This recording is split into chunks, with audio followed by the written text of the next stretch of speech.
Mahendra Singh Dhoni IPL ઇતિહાસમાં સૌથી સફળ કેપ્ટન રહ્યો છે। માહીની કેપ્ટનશીપમાં ચેન્નઈ સુપર કિંગ 5 વખત ટાઇટલ જીતી ચૂકી છે।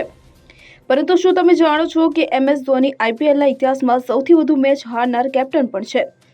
મહેન્દ્રસિંહ ધોની આઈપીએલમાં કેપ્ટન તરીકે રેકોર્ડ 91 મેચ હારી ચૂક્યો છે। બીજી તરફ વિરાટ કોહલી આ લિસ્ટમાં બીજા સ્થાન પર છે।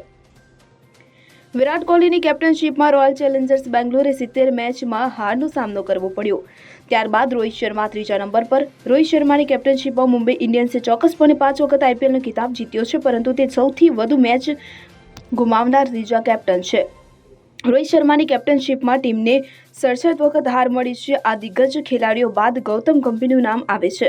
ગૌતમ ગંભીરને કેપ્ટન તરીકે 57 મેચમાં હારનો સામનો કરવો પડ્યો છે। આ ઉપરાંત જો એક્ટિવ કેપ્ટનની વાત કરીએ તો KL રાહુલ ટોપ પર છે। KL રાહુલ કેપ્ટન તરીકે 31 મેચ હારી ચૂક્યો છે, જ્યારે શ્રેયસ અય્યર કેપ્ટન તરીકે 29 મેચ હારી ચૂક્યો છે। સંજુ સેમસન કેપ્ટન તરીકે 28 મેચ હારી ચૂક્યો છે। Bureau report CN24 news. હવે જુઓ દેશ દુનિયાની તમામ ખબરો તમારી આંગળીના ટેરવે।